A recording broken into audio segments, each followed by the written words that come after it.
Carefree Surf Clinic, virtual this year, although we hope to change that. We're going to talk a little bit about the Cobalt surf boat, what you need to know to get up surfing, loading ballast, setting up trim plates.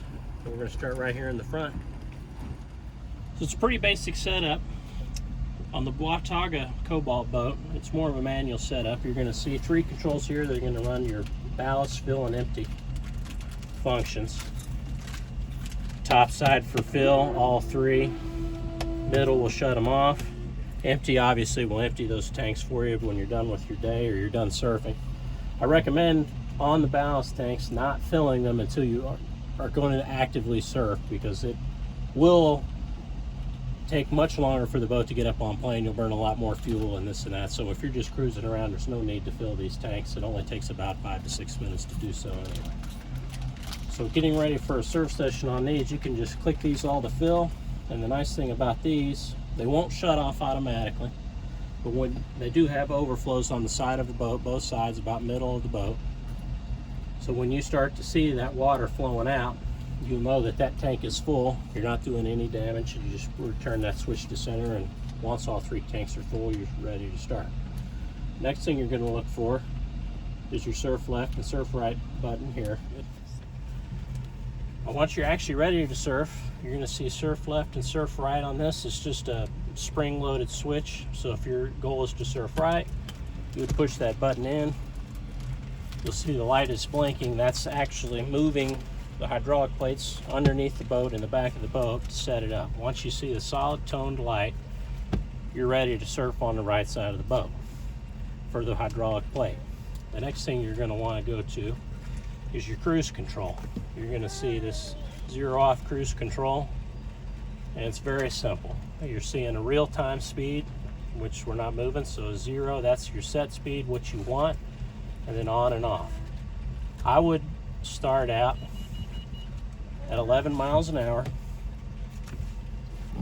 You're going to select this far right button, and once you see on, when you engage the forward drive, it will maintain 11. So when you go to pick up the surfer, which we'll talk about shortly, you're just going to ease on the throttle till it's wide open, and this computer system is going to maintain 11 for you. So then the driver's only responsibility is maintaining direction.